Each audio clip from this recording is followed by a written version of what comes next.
Marami nga ngayon ang natouch at napaiyak dito or napaluwa nga sa recent video na ibinahagi nga mismo ng kapamilya actress at sikat na vlogger dito sa ating bansa na si Ivana Alawi. Sa kanyang recent vlog kasi guys na ibinahagi sa kanyang YT kung saan makikita natin doon na nagpapanggap nga na nagtitinda ng sampagita at pulubi nga si Ivana kung saan sa halaga ng ibibigay sa kanya ay 1,000 times ito guys. For example, bibigyan siya ng 10 piso or may nabili ng sampagita sa kanya ng 10 piso. That's worth 10,000 pesos guys. Kung 20 naman, 20,000 pesos. Kaya ganito na lamang ang pagtulong or ibinahagi nga ni Ivana na pagtulong sa mga kapwa natin na talagang may mabubuting puso.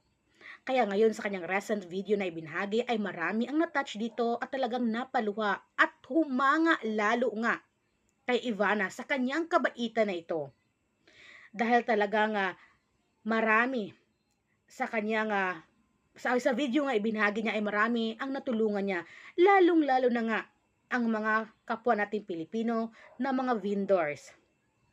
Isa nga doon sa nagpapatouch lalo sa mga puso ng mga Pilipino ay yung bata na nagtitinda nga malapit nga sa Antipolo Church.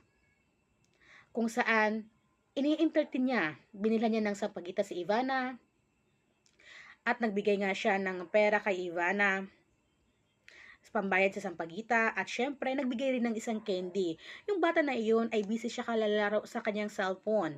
Pero nandun pa rin yung puso niya sa pagtulong at pagsagot ng mga katanungan ni Ivana. At yung bata na iyon ay sabi niya gusto niya maging pulis.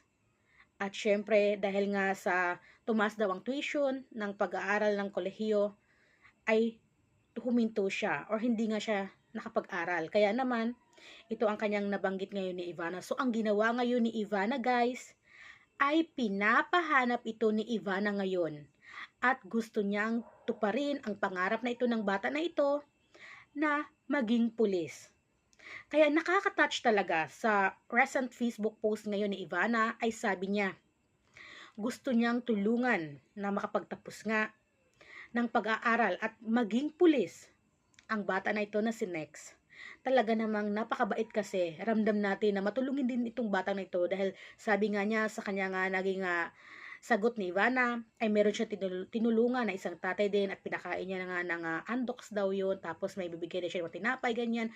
Kaya nasa puso din ng bata na iyon ang tumulong. Kaya naman lumambot ang puso ni Ivana dito at gusto niya ngayong tulungan si Nex dahil nga naman talaga ay napakabuti rin ang puso at isa ring matulungin. Kayo ba guys? Isa rin ba kayo ngayon sa natouch dito? Napaluwa at lalong humanga sa actress vlogger na ito na si Ivana? Kaya mag-comment na kayo guys.